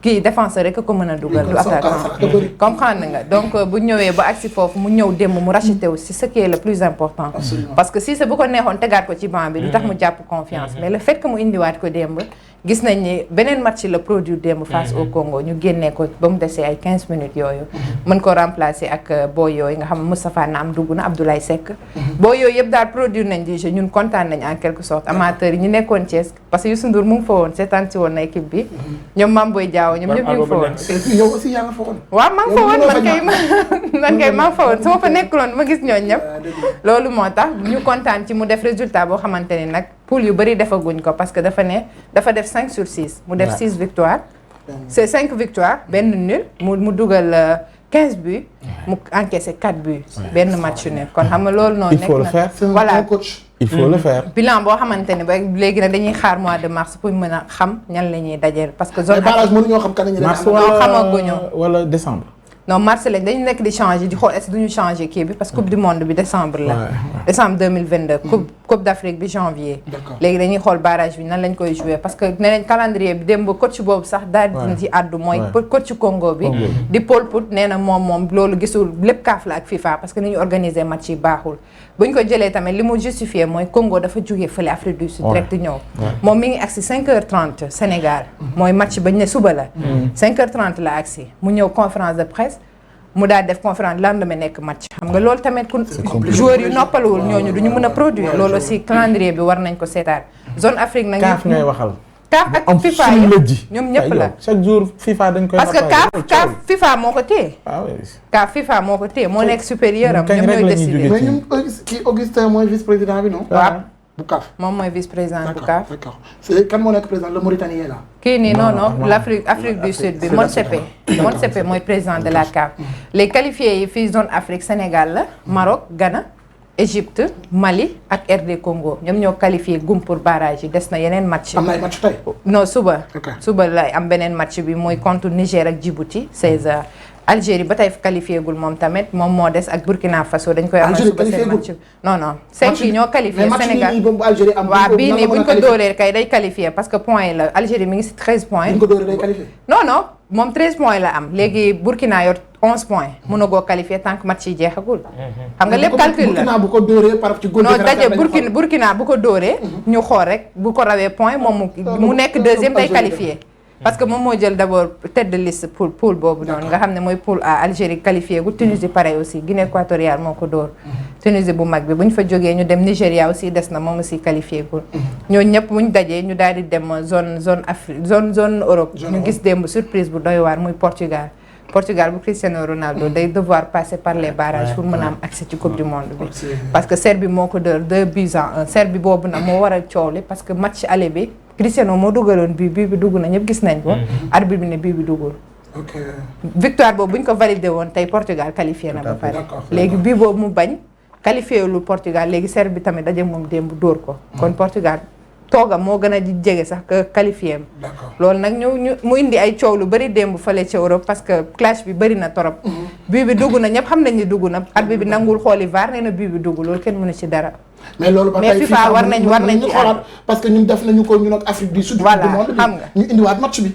mën nañ ko jouer waat wala ñu xool nuñ ko def foofu nag ci Europe nag comme d'habitude l'Allemagne le grand Allemagne moom moo njëkk a qualifié ci pôle yi yëpp moom macha allah door na équipe boobu 9-0 comme d'habitude rek moom ku mu mën moom Allemagne ñoom duñ fole France moom itam mu def France waaw moom it mu door 8-0 ñoom aussi qualifié nañ directement coupe du monde Allemagne moo qualifié ak Danemark nag moo gën a def exploit bi parce que moom moo def 9 matchs sur 9 moom moo def 9 matchs 9 victoires Danemark boobu nga xam ne Christian Eriksen fa la nekk te mu amoon malaise non mu jouégul mu amoon malaise fële ci Europe bi ba tey nee nañ médecin yi nee nañ peut-être du reprendre carrière am mu toog am na alal na toog moo gën mais am na kenn ku dégg tamit est-ce que Agüero waaw Kun Agüero moom aussi carrière am mi ngi ci risque de mais bon buñ kiiwu rek ñu toog parce que li ñu war a am ci football bi am nañ ko daal ñoom dañ koy def par passion voilà passion la mais li ñu war a am yëpp am nañ ko état santé demee Sadio Mané ñibbi na Liverpool moom avant match bi la ñibbi parce que bañ defee ko le samedi ci guddi noonu la jël vol daal di ñibbi Liverpool mais ça va quand même xanaa ñoom ñooy defaat analyse pour ñu xool blessure bi fii la woon ci côte yi rek lañ daal côte yi la côte la Sadio kon nga yàlla may tànn côte la loolu da nga koy bàyyi ak médecin yi. wax dëgg yàlla ñu mën a xam. man nag bu ma yéem na ma lool boo ci amee xam-xam lu ma yéem la. ak am ci am xam-xam kot. kii lépp la am xam-xam. pour Victor Faye. loo ko xam na yàlla may. voilà bu baax a baax may ko jabar itam ça serait important. amiin fi ñuy terminer mooy Allemagne Danemark moo rejoindre Allemagne ak France Belgique rejoindre leen Espagne ak Croatie ñoom ñoo qualifié gum zone Europe. bu ñu demee Afrique comme d'habitude Brésil moo qualifié gum zone Amérique. Amérique nag coupe Brésil def na loo xamante ne kenn mësu ko def dans l'histoire du football. bii mooy nekk la énième fois muy qualifié waat coupe du monde benn équipe moom moo nekk la seule équipe bi manqué wul coupe du monde ba coupe du monde du commencé ba tey. moom mooy la seule équipe il faut le faire. bal yabu leen. moom kat ñoom boo duggee ci seen hôpital mais Amérique du Sud aussi dafa am lu fa am mooy que Amérique du Sud ni ñuy qualifié dafa yomb. voilà parce que bëriwuñu. man Brésil mooy sama équipe. effectivement mu nekkee xale ba léegi voilà mais Amérique du Sud su ma xoolee pratiquement sur 10 pays 5 yi dañuy dem coupe du monde. Afrique ñaata pays on a combien de groupes léegi 5 loolu li ngay wax ni mooy CAF yaa ngi gis mais aussi dirigeants yi ñoo ci war a c'est pas normal. CAF comme kii rek comme kuy seetaan loolu comme kuñ dugal ci CAF 10 pays 5 pays dañuy qualifié presque la moitié des pays. fii ñaata état la 54 mais 50 plus de 53 états yoo xam ne nii. ay 5 ñoo ci dem ñu ngi mënuñu sax am 10 yu dem. loolu de ñun ñëpp jooy nañ ko ba sonn parce que Afrique 5 pays waru koo représenter. ça c'est pas normal. 5 donc représenter Afrique lëmm. loolu c'est pas du tout normal parce que tey bu ci mel ni bu ñu jëlee yenn équipe yi soit day am ñu toog am ñu dem. bu Sénégal mbëkkanteeg Maroc te Maroc xam nga équipe bu baax la. Sénégal équipe bu baax la. kon ku ci door moromam xam nga yaay toog kon doo dem loolu c'est à revoir vraiment. yàlla ñu yàlla def. mais ban problème la. Karim dara. dégguma ko problème sexuel bi vidéo. kooku la. Benzema. loolu yàgg na bañ ko koy wax. loolu yàgg na waral suba indil ñu ko. am na loolu yàgg na mooy affaire boobu Valbuena procès bi la loolu yàgg na moo taxoon mu dematuloon équipe de France xam nga toog na 6 ans joué France waaye parce que procès bi jeexul dañ koy Karim la daloon Bart dalu la. dalal Bart moo ko dal ñoom li dal Bart du leen dal de parce que ñoom dossier dañ koy topp ba mu sës duñ ñëw nga wax rek de dañuy dem gëstu ji ñoom loolu lañ xam tubaab tey ko boo jëlee kaaw Benjamin Mendy mooy joueur boobu nga xam ne moo nekkoon Manchester City te mu nekkoon équipe de France mooy le français là mais xam nga tey tuuma yooyu yàgg nañ ko tuuma mais comme amuñu woon preuve mënuñu ko woon tëj mais léegi nag effacé nañ ko ci local football yëpp même mayoom annulé nañ ko léegi parce que li mu def la affaire de viol la. mais tuuma yooyu dafa bëri si joueur yi. waaye ñun temps yi amoon na benn Sénégal bu mu doon tamit suñu benn joueur. waaw mooy kii ne nu mu tudd Sidi. waaw Sidi Sarr. dañ ko doon jiiñ. waaw ko doon jiiñ waaw. c'est important le mot jiiñ. waaw jiiñ il faut que ñu leeral loolu. kii nag dañ koo jiiñ ba pare mais après tubaab bi def ci gëstu ndekete am du benn femme te def na ko 3 femmes ak yooyu. te xam nga ay femmes lañ kay ñoom fii mooy ku xale. xale la ko def wala ay mag. ay femmes lañ rek. kan la Benjamin Mendy voilà xam nga viol moom du comme ñun ay fekk la yóbbu la ci bopp koñ bi déedéet rapport boo xam ne ni sax àndu ci rek loolu viol la. si gars yi di bàyyi xel nag mais du doon bàyyi xel la sans consentement. bopp koñ. waaw. jàll na. monsieur vous étiez un joueur. waaw man football naa nawetaan Xale Cité. bon football naa fa cadet football fa senior lu yàgg. nekk président équipe bi et tout donc football moom lu ma. ban poste nga doon football. bon man nag numéro 10 laa woon bon xam naa loolu après boo dee Guédiawaye nga laaj leen. excentré attaquant ou bien milieu offensif bon ñu ne numéro 10 moom ku xam football du laaj. waaw électron libre ñoo bokk même. mooy Sadio Mané rek. mais à part mën nga ñëw foofu. mais yow léegi nan nga gisee suñu équipe bi en tant que joueur wala en tant que yoo xam ne seetaan actualité sportive bi yëpp. waaw suñu équipe bi. bon équipe bi moom wax dëgg yàlla li ma bëgg rek mooy nit ñëpp ñu nga ko waxee sànq. man ko uti ndam. ah oui bon bokk ndey bokk bàyyi nekk derrière les lions. jàpp naa ni li ñu am ci potentiel footballeur yi ñu am. championnat yi gën a mag la ñuy football nekk fay titulaire et tout donc Sénégal vraiment jot na ren mu am ndam. aussi noo gisee nomination Aliou Cissé bi. ñu nominé ko ci les 25 meilleurs coachs du monde. waaw Aliou Cissé mérité na loolu parce que tamit bu ñu xoolee itam résultat yi ñu def. ak fi mu yóbbu Sénégal finaliste coupe d'Afrique yóbbu ñu coupe du monde et tout doon na koo xam te ne en tout cas de par les résultats ku ne xam na ni. effectivement mu ngi liggéey bu am solo ñu koy féliciter ci loolu. nomination bi sax am nañ ci yaakaar parce que ku jël équipe bi depuis 2015 2017 nga yóbbu ñu. mu yóbbu ñu Coupe d'Afrique. mu génn dem ba quart de finale ñu ne Cameroun dóor ñu.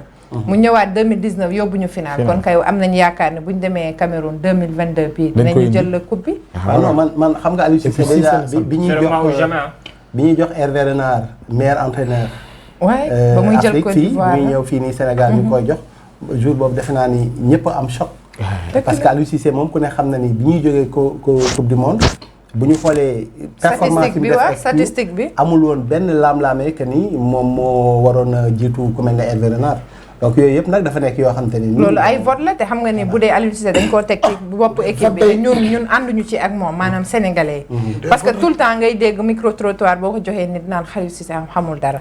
mais ku xamul dara mi ngi def résultat loolu est-ce que ay wax ñaari wax yooyu yenn na. mais joxe micro trottoir yooyu ñooñu tooñ. mais Aliou Cissé ku mën li tax mu ne. micro trottoir da nga koy da ngay li ñuy wax micro trottoir. vraiment alors merci beaucoup Lalia. merci beaucoup loolu moo nekkoon wax sa xalaat soo ko déggee dañuy wax dañ koy jox ñu xam. kontaan mais wax sa xalaat doo jox ko xamul dara. loolu la doyen lay jaw kii nii wax la mën boo ko dugalee ca blog ba naan ko nu ñuy opérer ñëw nga fii génnee.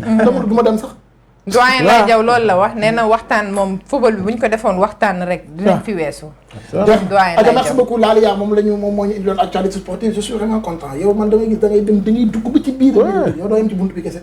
waaye noonu la tu creuses vers l'information au plus profond de l'information indil ñu ko. boo ko journaliste yi toog fi politique naan Macky nee na lii ki nee na yow da nga ay fii plateau bi journaliste yaa fi ay. merci beaucoup moom la ñu mën doon jox jëwuma de sama wax dama lancé directement man waxuma kenn yow ku aay nga yow it ku aay nga damay tooñ rek mais nag parfois nga ruube. alors merci beaucoup ah. moom laa yor pourtant daanaka la de keroog sama rakk bi maa yeewu rek mu ne ma waa yow da nga xam Pa Ousmane. ma ne ko Pa Ousmane ne ma sama jeune frère la de moo topp ci man mu ne ma sama frère la mu ne ma kooku DTV daan naa ko seetaan ma ne ko ñooy defandoo émission mu ne ma loolu laa gis sa émission bi keroog mais kooku dama koo bëgg sérieux sama rakk bi heureusement ama moom day seetaan actualité politique te opposition la Sonko rek la far boo waxee Sonko dara sax mu mere la alors Pa Ousmane dafa mel ni li ñu dese woon temps bi jeex na lenn loo koy mujjee laaj mooy laaj yi ngay wax waaw mu tontu ci rapidement en tant que bi nga nekkee conseiller au président Macky Sall lan nga ko mës a conseil gis ko mu jël ko en compte ak lan nga jàpp ne am na solo mës nga ko conseil def ko bon bokk na ci li ma ko conseillé mu jël ci en compte te lu ma neex la moo doon am na benn instant boo xam te ne Sénégal médecins yi nga xam ne dañu bëgg a spécialisé wu dañu amoon problème spécialisé wu ndax ñun ba ñuy jàng bu ñu musaan pare bëgg a spécialisé wu non seulement 50 000 rek lañ doon fay par année mais dañu daan neexal pour ñu toogaat parce que xam nga nit ku jàng def médecine 7 ans wala mu def pharmacie 6 ans wala mu def chirurgie dentaire 6 ans nangoo toogaat ñeenti at jàngaat ko kooku da nga ko war a neexal. À l'époque temps wu Abdoulaye Wade chaque mois dañu daan fay 90 000 mais 50 000 lañ doon fay inscription. bon benn instant ñu toog benn instant inscription yi ñu yóbbu ko 500 000 pour étudiants yi te amuñu woon bourse. de telle sorte que pendant un certain temps. da nga doon gis que ne am na ay spécialité Sénégal yoo xam ne doon loon am benn sénégalais buy inscrire. loolu nag doonoon lu dangereux parce que dafa doon nar a indi ci at yi ñu jëm. Sénégal manqué ay spécialistes yoo xam ne nii amoon nañ fi.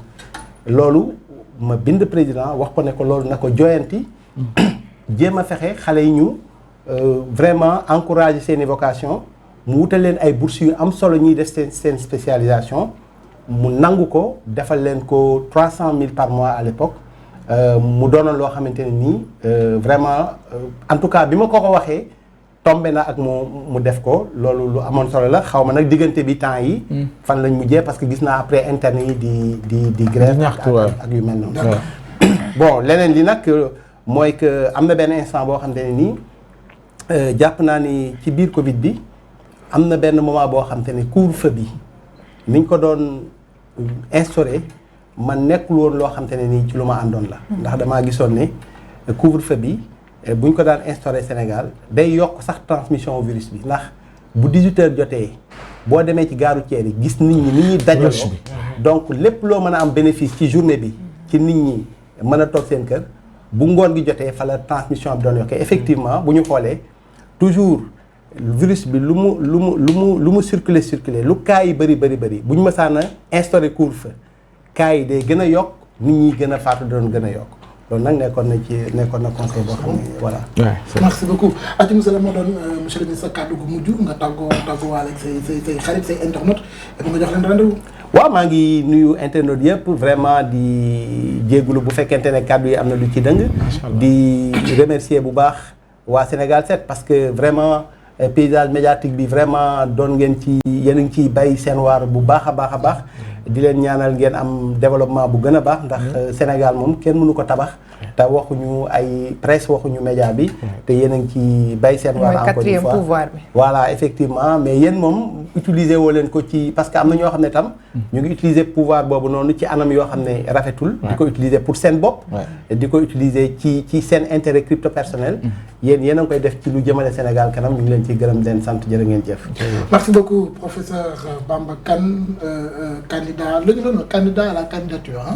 non candidat kii kay candidat la fi mu validé nañu. candidature moom léegi jeex na. léegi jeex na moom candidat à la mairie de la pour que les gens comprendre loolu quoi parce que parfois damay dégg ñu koy wax. donc ki nga xam ne validé nañ ko. du candidat candidat d'accord candidat. waaw absolument bu Sam Notaire ak Guédiawaye Guédiawaye waaw ñu jàkkaarloog Aliou Sall war ko fexe bokk nag ci parti bi ñuy wax buntu bi mooy ubbi maanaam buntu bi ubbi njariñu Guédiawaye le 23 mais tam mooy buntu bi Aliou Sall di jaar le 23 pour ñibbi incha allah. non bu génnee rek ñu tëj ko. dootul ñëwaat mais xanaa balaa moo ñibbi suñu kasaan dinañ ko jox. ah waaw laaj leen ko parce que gars wàññeeku nañ population yi yokk na donc au lieu de 400. loolu moom xam naa day wàññeeku moom. ndax Covid bi li judd bëri na. laal yaa kontaan naa yow itam. merci Big Taf di jaajëfal suñu invité bi ñu fi amoon aussi di ko di remercier bu baax a baax kàddu yi am na solo trop sax.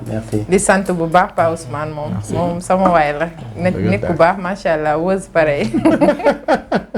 nangu day kii de. tàggatoo de. Big Taf. maa ngi lay jaajëfal kay yow laay mujjee ndax yaay tëj plateau bi moo tax. mujjee nga kuris. waaw moo tax de. saraka bi nekk maa ko gën a. dinaa ko wax incha allah. man la laa. bëgg. non dama ne maa ko gën a. di xaar di la dégg mais di la gërëm yooyu laal yow gentleman maa ngi koy gërëm mais di gërëm aussi professeur surtout courage bi ngeen am. boroom xam-xam moom waru mën a taxu. waaw fii moom réer ak yooyu moo fa war a jógee ay lëndëm ak yooyu. xam-xam des leer ak lépp nu ñu jëmale kanam. te loolu yéen lañ ciy xaar ci taxawaay. jërëjëf ñu ñëwee courage am. di ko xaar nag ci yeneen jotaay. absolument tout à fait. voilà jëm ci kanam. man aussi boo leen amatee ay final nawetaan wala ay. affaire football ngeen waaw bien sûr ñu woo la. naa la woo nga ñëw def reportage suñu équipe nawetaan. voilà ah oui. ah oui. Sidi Diop bu amee foofu concert. kan si Sidi Diop. ñu woo la waaw ñu ngeen woo amul benn problème incha allah xale yi bëgg nañ ko trop moom tamit macha allah. Big Taf moom man xam naa kii bi. microcentral bi marché jeudi bi. non moom microcentral bi nga koy dégg. voilà vraiment ak marché jeudi bi nag foog jaay yëre yi cher na. mën jaay bëgg a jaay la moom Big Taf mi fekk naa ko marché Dior. dana sol lépp. damay jënd jaay foog bëgg a jaay. loo koy ñëw. bu jarul mu sol lépp de. wóor l'ambassadeur merci yow itam mooy li naan ngeen ko. waroon ngeen de non ñi nekk ñi sax laa wax monsieur le ministre. moom kay waxaale nga ko ndax moom it mosal jeex na. aja l'ambassadeur merci maa lay jaajëfal baax waaye Big Taf di jaajëfal baax Pa Ousmane Ndaleya monsieur le ministre macha allah ku ko dégg xam ne am na xam-xam. waaw du wax nii rek pour wax quoi te aussi li wax maîtriser na ko. loolu tamit aussi nit ku am fulla la ku am personnalité et loolu c'est très important. waaw fi nga nekk moom boo fa tekkul dara. demal sa yoon. waaw loolu te si waxam yëpp loolu laa si jàngat. waaw di jaajëfal am moo ko internet yëpp di leen jox tamit dig daje après bu émission bi jeexee ci émission 7 people. sama invité tey mi 10 000 problèmes. tey day daw après. waaw si kanam incha allah bu émission bi jeexee. merci beaucoup merci beaucoup monsieur le ministre. moom merci Moustapha merci. fekk naa ko bureau fële na ci faculté bu pharmacie yàgg na. oui tout à fait. mais ñëw ni ma laaj joo xam nekkatoo sang ma ne ko bu ma yóbbu laay laa. kii naa dox naa daal. limite bu métti laa am toll. waaw heure bi da nga may limite. damaa dox